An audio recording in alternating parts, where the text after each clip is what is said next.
something that, yes, me and my friends have experienced and experimented with. I want to have sex. I'm not gonna be interested in that person. I'm just like attracted to their body or stuff. Most everybody in high school is having sex before they're married.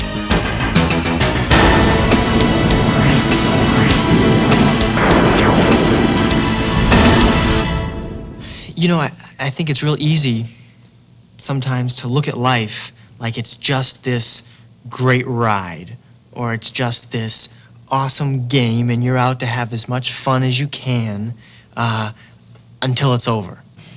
You see so much and hear so much about sex. Almost everywhere you go, it seems like everything's about sex. I've heard a lot about condoms and AIDS and birth control pills. That type of thing all over the news, all over magazines. That sort of thing you see everywhere. Condoms are a good message, yeah. I mean, if you're gonna have sex anyway, why not use a condom? You see sex everywhere. I mean, in the movies and on advertisements. You have to do it. I mean, but like on advertisements, they show a girl with like a thin bikini, a G-string and everything, and like, I mean, because especially like the beer commercials and everything, they show if you drink this kind of beer that you're gonna get, you're gonna have all these girls and stuff, but really you just turn into a screwball and Barf all night. Yeah. Get a hangover. And get fat. If I go out with somebody, it's not like, you know, I'm not gonna be interested in that person. I'm just like attracted to their body or stuff. And that's what I want right now.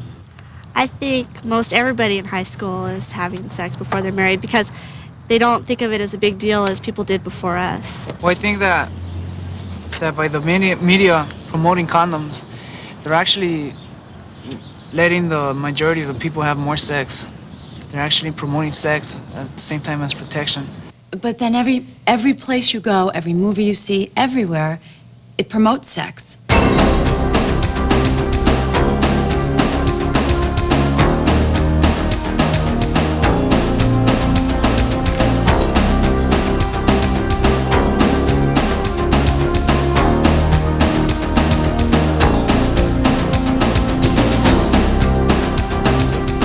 It's, gosh, eye-opening to see all the different messages that are going on out there.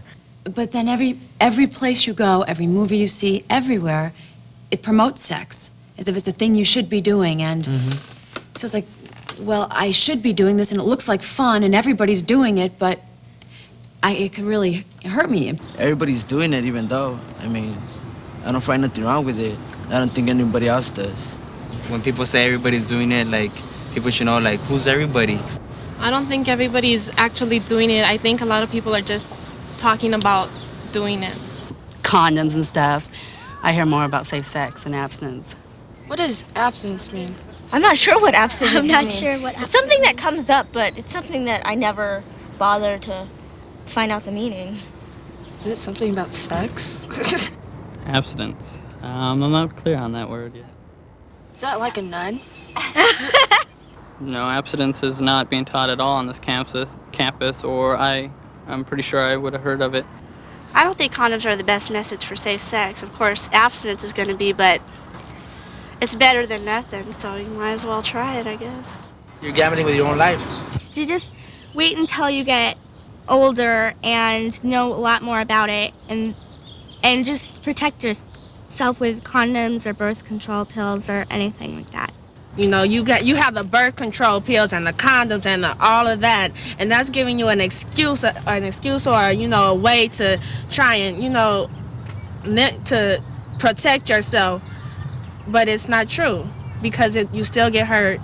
And it's obvious that something's not working. You have to make decisions when you see the whole picture. You know, as good as it feels or as good as it seems, you got to think about the whole picture before you make a decision. But a lot of times there's more than meets the eye. Nobody listens. Everybody wins. That's not the whole story, because just behind all that what seems to be fun and excitement is also what ends up being a lot of pain. The games aren't very much fun when you lose. Well, you use protection. I know most of my friends have sex, and abstinence is not the answer. I think they should protect themselves, both the guy and the girl. Say you're in 11th grade, you've known this girl for 2 years, and you know everything about her, and you know that she doesn't have any diseases, or so she tells you, and nothing serious. Nobody talks about her having any diseases, and she wants to do it, and you want to do it, and you wouldn't do it. You're in 11th grade. You can do it. I mean, I might sound like kind of a weirdo, but I mean, I would do it. I mean, if I knew all that stuff, I would do it in 8th grade or even before. I mean, cause I mean, well, cause if you know nothing can go wrong, and like, well, she might get pregnant, but Yeah, I know. Then you're stuck with a kid for the rest of your life. well, yeah. How are you gonna make money? If you want, you use protection. You use Protection. Let's say. use a condom and a diaphragm. It's not always sure things. Why take the risk? A condom and a diaphragm. See, a condom separate and a diaphragm. Together we fall, but united we stand. I was friends with this guy, and we were friends. We were like best friends. And then one day, he kind of felt that I liked him.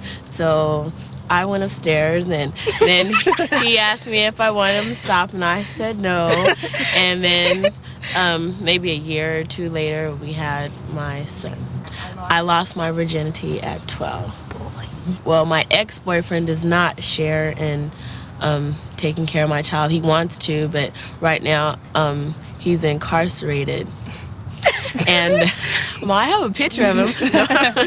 But he wants to, but he's not really doing anything for himself, so I don't see how he can do anything for my child. There's not only the risk of teenage pregnancy or the risk of disease, but there's the risk of a broken heart. And there just isn't any protection that can protect you from a broken heart. I mean, there's a lot I want to do, and like college, I wanted to go away for college, but if I do that, I can't take him with me. It's just, it's holding me back from a lot of things I wanted to do. Let me tell you what sex is, because a lot of y'all not saying something because either you're really not sure what it is, or you're embarrassed to say what you think it is. If I had a rose in here and I passed the rose around, each one of you took a rose petal off. For one, it would never make it to the back. But the rose wouldn't be anything left. And what happens is when you sleep with somebody, you give a part of yourself away. You give it away. And when you as teenagers go, well, I'm going to sleep with this guy or this girl, and you keep doing it, you're just giving your heart away. And by the time you get to college, or by the time you're a senior, you don't even care about yourself because you have nothing to care about. And you say, well, I might as well just do it because it doesn't matter. It does matter because you are a real person. Love desires to please someone else at the expense of self because love wants to give. But lust wants to please self at the expense of somebody else because lust wants to get. If I had AIDS, would I tell my partner? I don't think I would. Well, I think even if he had a condom and HIV, I probably would sleep with him. If I really cared about him like I do my boyfriend, I think I would. I wouldn't mind getting it with him as long as we died together. Why put so many risks and so much danger into it just to have some fun tonight or tomorrow night? There's so many things that can go wrong. What? But life is short. I mean, Life is short, but if you get AIDS, it's even shorter. It does scare me because there are so many risks with having sex. Kids are viewing sex with a little more fear now because of the fear of AIDS and other diseases. It's not just a thing for other people. It's actually here at school and other places. It's touched home.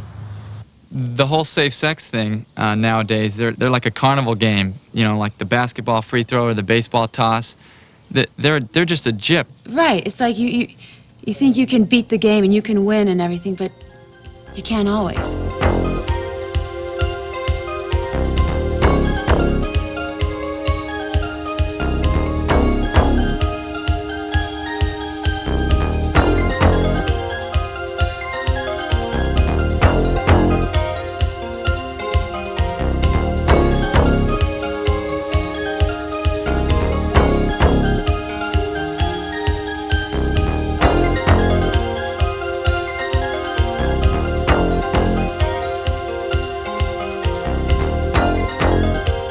They're just a gyp.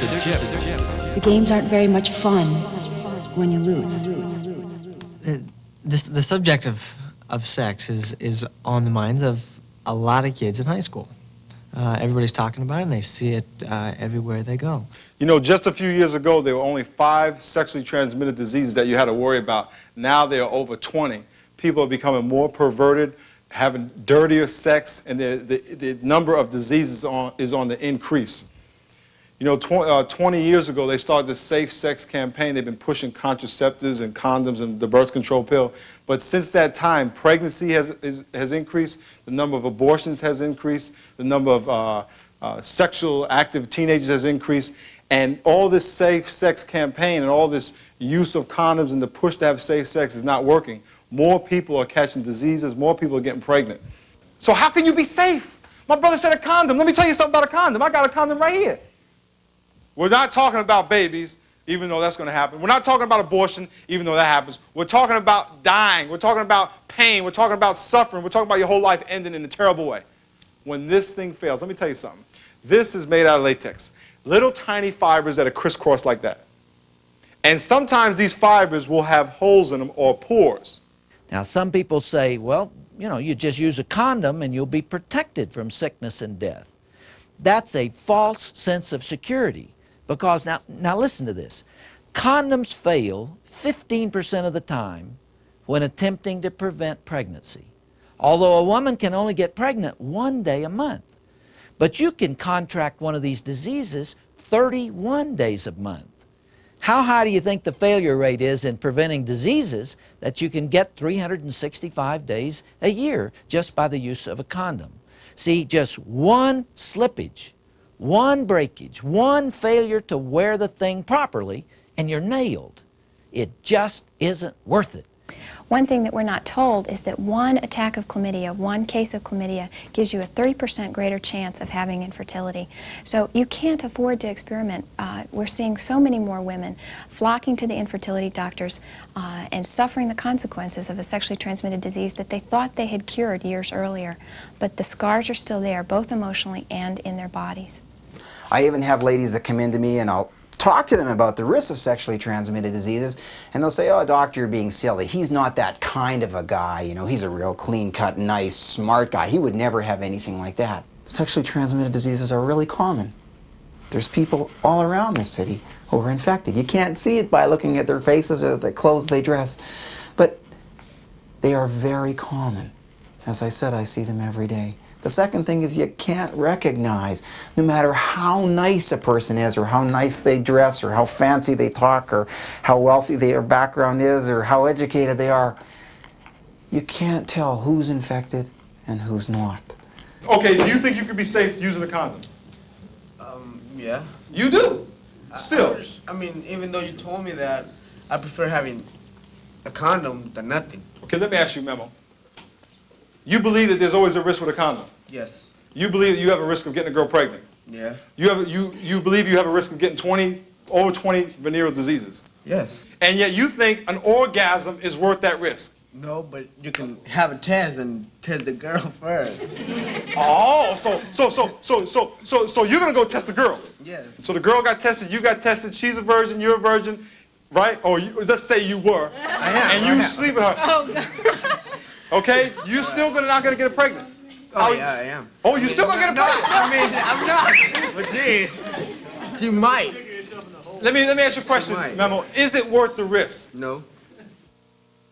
It scares me about getting AIDS. Yeah, I mean, you can have sex and you can die. Specifically, the students that I'm working with do not look at AIDS as something that would happen to them. And the students, the young people who are engaging in risky activities like sexual practices, if they do contract AIDS here while they're at Roosevelt High School or at some other high school level, most likely will not show signs of that until after they are well out of college. The reason why I keep my pants on is because it's a joke. It doesn't do anything for you. I thought if you had a lot of girls, it'd make you feel like a man. Doesn't work.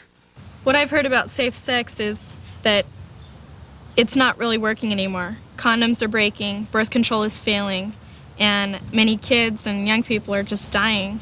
Do you know there's not one orgasm in this world that's worth dying for?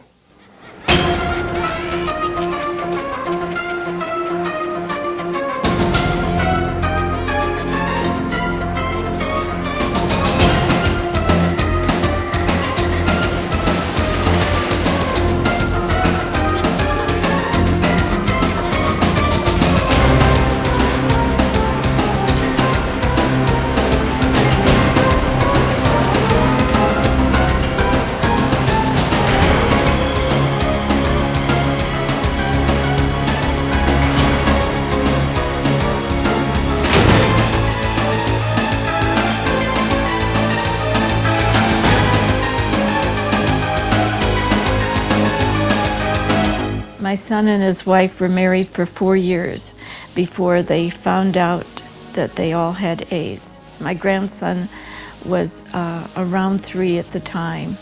Evidently, one of them had to have gotten it before they were married. No one thought, because they were a heterosexual family, that it could be anything like AIDS. In fact, when they went to the clinic, they were assured that they couldn't have AIDS, but they gave them the test anyway. My son had cancer of the liver and of his pelvic bones and in his bone marrow. And she developed cancer of the brain, and there was large lumps all over her head. And she was bleeding from the stomach. It was rather a horrible death for both of them. My son was a very brave person. It's a little hard for me to talk about it. He said, "Mom, they've just found out I have AIDS." And all I could say was, "My God." And he said, "I thought I would live to be at least 60. And then he asked me to make certain that he didn't have much pain. James has suffered. He's had 3 central lines into the large artery that goes into his heart. He's had 2 tubes, NG tubes, put into his stomach, and he's had a gastrostomy, and he's been in a lot of pain. That's the worst, the pain. If you possibly can abstain, do not have sex before marriage. I say this because I know what it means if you should get AIDS. I've gone through all the horrors, all the worst things that I could ever imagine. It isn't worth it. A few moments of pleasure and a lifetime of regret. And those just aren't empty words. A young life is far too great to throw away on one sexual experience or a high or whatever. I mean, it's far too great. The safe sex condom campaign is simply a matter of continuing in promiscuity and continuing in sexual behavior that really is not safe. You've probably heard it said that we're all at risk for AIDS, that anyone can catch it. See, there's an effort out there today to make it appear that everyone is equally likely to come down with this disease. And that's simply not true. There is certain behavior that spreads HIV, primarily vaginal and anal intercourse and the sharing of dirty needles and drug use. Now, if you avoid these behaviors, and if you marry an uninfected person and you stay faithful for life, you can reduce the risk of AIDS to almost 0. See, that is, in fact, the only truly protected sex. As they were wheeling him in from the ambulance, our eyes made contact. And I'd never seen such serious fear on anybody. And he had AIDS. He was about 19 years old. And 6 weeks later, I put him downstairs in the morgue. And I remember as I shut the door and I walked away, I thought, what in the world could we have told you 4 or 5 years ago to do different? The way I felt with being alone and dumped and 15 and pregnant, to me it wasn't important to worry about him leaving me. It was important to take care of my child and to think of what I'm going to do for my life and the future of my child's life. I have a girl pregnant 4 months, and I think, it's like, I don't know, like, I think about how am I gonna support it, This is gonna be like, it's gonna be hard for me to support that baby. I had an abortion without anesthesia. I had an abortion and paid for it with money that was stolen from my job. When I got pregnant, I had dated this guy for 1.5 years. I thought, of course he'll marry me. We're in love. We've dated 1.5 years. He took off. Knowing that I'm not going to live to see the fulfillment of the hopes and the dreams that I've had is pretty hard to take. There's a lot of times that I wake up and I cry in the middle of the night. You know, I wake up crying. And there's a lot of times that I just cry even during the day, knowing that I'm just gonna die, and I'm gonna die a pretty painful and horrible death. After all the diseases that are out there, all the pregnancy, the risk of broken heart, the risk of guilt, depression, the risk of a bad reputation, is it worth the risk? Not really. It's not worth the risk. Too many negatives.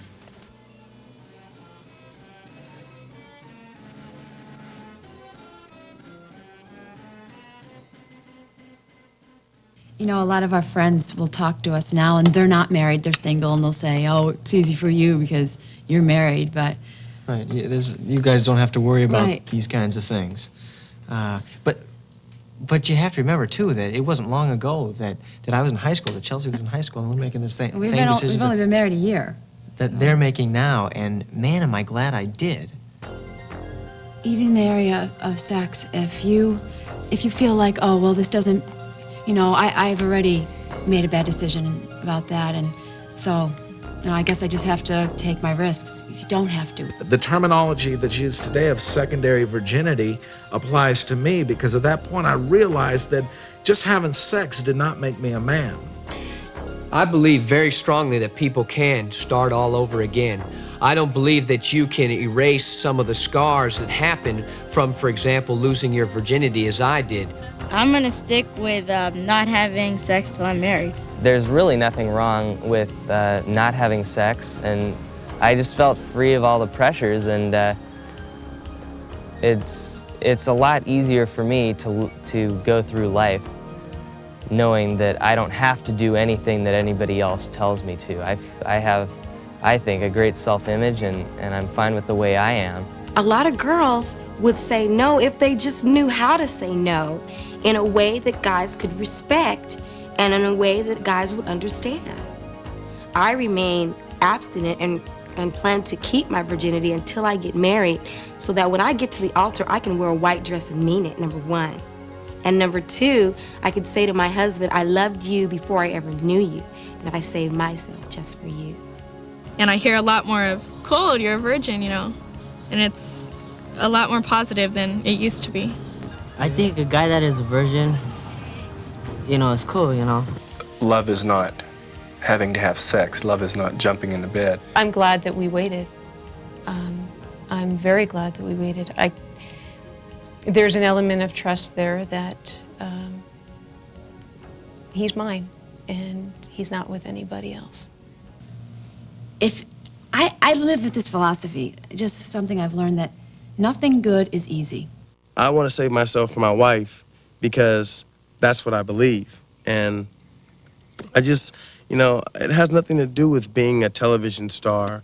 It's about respecting yourself and loving yourself enough and wanting to love the person that you know later on in life, God willing, that I find. For the safe sex message to go out the way it is, I think is a disgrace. I really do. I think we're living in a time when it's the live in the moment, live for the moment age. And I think that we are not aware and don't want to be aware of consequences of what we choose. I've always been taught that you show me your friends, I'll show you your future. You know, if you're hanging with friends that are sleeping around and doing things that they have no business doing, sneaking out the house to be with their girlfriends or their boyfriends late at night, then sooner or later you're going to be influenced. And I just look at the Magic Johnson case. Magic Johnson is trying to tell young people now, it's cool to be a virgin. It's cool. You won't make the same mistake that I did. And unfortunately, the mistake that I made was life-threatening. Don't make the same mistake. If you have been sexually active in the past, there is time to change. There may be a possibility of a new policy, a secondary virginity policy, now that you have the information about HIV positive, AIDS being transmitted, the failure of the condom rate, about being self-controlled, having your self-dignity back. You can start now. You can become abstinent from this time forward. God has given us a body that is a temple for the Holy Spirit. God expects us to keep that body pure. It's not going to be easy. It's going to take discipline. And God wants us to keep pure for our husband and wife. I've found throughout my Christianity that the things that He's laid down for us, the do's and the do-nots, so to speak, are out of His great love for us, because if we pick the things He said to pick and choose them, that the consequences of those things are great, and they'll bless us instead of curse us. So I think that abstinence, that big A word, is my choice. I'm glad I waited because, you know, as far as you hear the lines are from a lot of people saying, well, you know, we've got to experiment and, you know, find out if we're compatible sexually. And you know, as far as I'm concerned, I'm quite compatible with my wife, and we've got a great sex life. And I can't imagine you not being compatible if you're with someone that you're supposed to be with for the rest of your life. I never really understood how it could even be called safe sex. It's like, I mean, growing up in the inner city in Washington, D.C., a lot of my friends engaged in premarital sex and stuff like that. And they have, even now, kids all over the city. And it's like, you know, after so-called safe sex. Exactly. How many of my friends have miserable lives right now? They didn't get to pursue their dreams. They didn't get to do the things that we've gotten the opportunities to do because we did abstain and we chose the route of not believing the lie of safe sex. That's right. Safe sex isn't safe emotionally either. A man and a woman aren't made up the same way sexually. Sexual confrontation might leave a woman more hurt than a man. And we've got to realize that that's why marriage is so important for a sexual relationship. But the real reason that God designed marriage and set it up this way to abstain from sex until you are married is for our own protection. Who loves you more than anyone else in this world? Maybe your mom or your dad or girlfriend or boyfriend? No, it's the God of the Bible. That's who loves you and all of us more than anyone else in this world. And He says that sex is good in the context of marriage. And I believe in the scriptures that says when a husband shall leave his mother and father and be united to his wife, and the two will become one flesh. I think when you're one flesh, you certainly don't want to be one flesh with dozens of different people. You want to be one flesh with the person that you want to spend the rest of your life with, and that is your wife or your husband. Everybody's talking about safe sex these days, and I'm pretty amazed when I look at the TV and see all the commercials and the things that people are saying about safe sex. I sit there and think, how can these people say that? Because it's not true. And that's why I can't wait to get married. You? I can't wait, brother. Hey, Lord, I yes. third the motion. I had cancer, and ultimately from that cancer, I lost my career as a baseball player, and in the process lost my left arm. Cancer kills. Fortunately for me, it hasn't taken my life, but it has taken something very precious away. You too are being confronted with that peer pressure to have sex, and I want you to know that I would hope that you would make the right choice in abstaining from that, and hopefully in the process realizing that that abstinence can save your life too. To me, God knows best. God created all of us. He knows best, and He knows what's best for our life. And I don't mind following my life after Him and just saying, go ahead, God. Sure, I won't have sex until the time that you said is you created to be inside of marriage. Okay, I'll wait for that time. If I can do it in the NBA, facing the challenges that I face, I know you can do it where you are. God created sex, and it's a very natural feeling, a very natural thing, and it was intended to be something incredible and something special and something without boundaries with your husband. I just hope that everybody can just try to look inside themselves and not look around at what their friends in their relationships are doing or what anybody's telling you or the pressure your boyfriend's giving you or anything, and just say, I'm going to do what's right for me because everything I do I have to live with for the rest of my life. There's more to sex than just, the pleasure and the fun, because when you have sex with somebody, you're giving yourself to them. You're giving something to them you can't get back no matter how much you want it back. And I think you should just save it for somebody you really care about who cares about you and that you can trust with what you're giving them, because you're never going to be able to get it back. And who's the one and only person that could be? I guess your husband. And that is the kind of love and sex that is fun and exciting and lasts a lifetime. It all comes down to each individual making the right choice.